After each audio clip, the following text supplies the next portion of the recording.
Third down and long for Eden Prairie. Ryan Grant, little screen pass to Adam Heimer.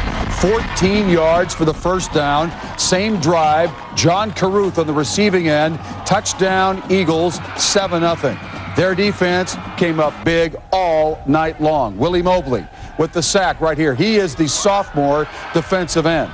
EP with the ball, another third and long. Grant to Scott Lindner, 23 yards, and another first down for Eden Prairie.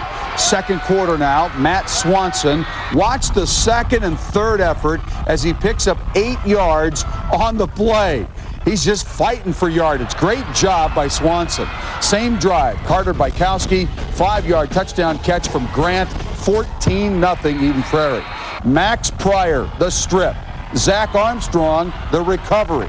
He'll take it 29 yards for the score, and it's 20-0 Eden Prairie. Still in the second quarter. How about some more defense? Andrew Rotschafer, the big hit right here. Wow! Rosemont going for it on 4th and 2. Willie Mobley, it's another sack. 20-0 at the half. Irish running back John Walsh, he's a good one. 17 yards up the middle. That's a touchdown to make it 20-7. But Eden Prairie would put it away. Blake Sorensen, 20-yard gain into the Rosemont territory. It would set up a 40-yard run coming up by Matt Swanson down to the 1-yard line. And then Bryce McNall would end the drive. A little face mask there. McNall, 1-yard run, 26-7. The final tonight was 33-7 as Eden Prairie records 5 sacks on the night. Let's hear from the winners. Well, I mean, Rosemont's a great team. Give them a lot of credit. They came out here and played hard the whole game. We had to fight the whole game to win this one. It was a great game. I mean, it was closer than the score looked at the end of the game. It was close, hard fought the whole time. They played hard the whole game. Give them a lot of credit. Both sides of the ball played well. Defense, offense, we just played strong. We didn't give up. That's about it. Rosemont's got an outstanding team, and I thought our defensive line did a great job in controlling, at least somewhat, their powerful running game. We were outweighed by at every position on the offensive line, but the kids played hard, and we made big plays. And 2 fourth-down stops, I think, and we threw the ball well to take the pressure off. They were stunting and blitzing every down. It was a great team effort, a hard-fought game, and not an easy victory at all. Against Roseville, first possession, 45-yard pass, Springer to Robbie Lambert, down to the Roseville 4. It would set up Shady Solomon, touchdown run, 6-0 Raiders over Roseville. 7-6 Roseville first quarter, but nice run play here for Roseville on the pass here for the touchdown. But then Joe Springer would go to work. He's the quarterback for Cretin, to Michael Floyd, 16 yards to make it 12-7 Raiders. Later it's Springer to Shady Solomon, little screen pass. It covers 25 yards for a touchdown. Boy, I'll tell you, they've got all sorts of weapons. Springer tonight, 4 touchdown passes. This one to Eamon Flood. Final score, 47-15 Cretin. Mounds View at Forest Lake. Mounds View running back Michael Duncombe takes the direct snap, scores from 3 yards out. But let me tell you something, it was all Forest Lake tonight. Matt Hansman, options to Dylan Grant, will take it in 40 yards up the sideline. And it would set up a 3-yard touchdown run by Trip Schultz, who had 4 touchdowns and 121 yards on the ground. Forest Lake wins big, 46-7. Edina Minnetonka in the Classic Lake. Skipper defense recovers the fumble here. It leads to their only touchdown. Edina now trailing 7-zip. Quarterback Todd to Kenny Freedy over the middle, 12-yard pickup. And that would set up a field goal by Grady Durham, 44-yarder to make it 7-3. But the final was 7-6. Minnetonka holding on to the victory. Armstrong at Hopkins tonight. Preston Schlegel, kick return for the touchdown. Hopkins taking the lead with a 2-point conversion, 8-7. Schlegel's had a great year on special teams. Big touchdown for the Royals at home. Second quarter, Falcons quarterback Jermaine Bean back to pass, scrambles and scores. Armstrong goes on to win it tonight, 32-20, the final. Totino-Grace in the first half. Senior defensive end Pat Ludwig breaks up the play here and gets the sack. It's 14-0 when Matt Griswold will take the pass.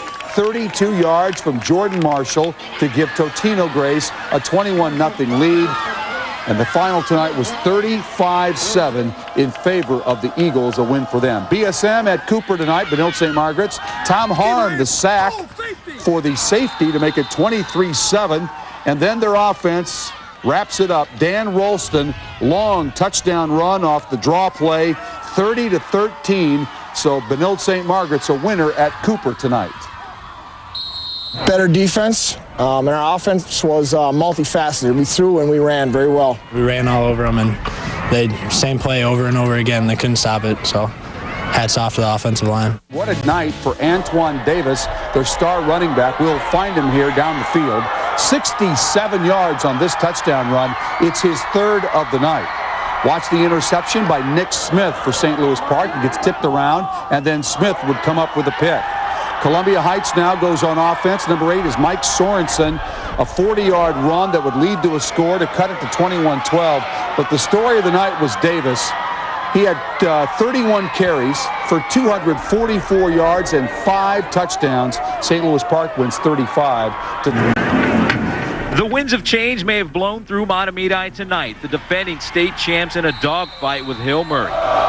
Scoreless until early in the second quarter. The Pioneers strike first. B.J. Otto knocks through a 43-yard field goal. It gave our whole club a lot of confidence, and it gave our defense a little room to relax, and so they could make the big plays. Mahtomedi answers with its power running game. The Zephyrs go 71 yards on 11 straight rushing plays. Mike Connolly scores from 16 yards out to give Mahtomedi the lead, but it'd be the only points they'd score all night. We just knew that we had to step up and show people what we really have on defense, because we know we're the #1 defense. We just had to show it to everyone else and not bow down to the Zephyr jersey. Our defense, I think, needs a lot of credit. They came out and played a heck of a game. You can see that by the score. And I think they deserve more credit than the offense tonight. The lead disappeared late in the second quarter. Charles Brushy hits B.J. Otto for the 4-yard touchdown, and Hill Murray takes a 9-7 halftime lead. The Pioneers find a little luck on their first drive in the third quarter. Brushy's pass goes off the fingers of his intended receiver, but Troy Klinsman is right there to make it a big 27-yard gain. So I guess Klinsman was in the right place at the right time, you know. Shapleski was open, you know. I threw it a little high, and he couldn't quite come down with it and tipped it up, and Klinsman was just right there. On the next play, B.J. Otto takes it in from 12 yards out to extend Hill Murray's lead. A lot of the teams saw the sweeps to both sides.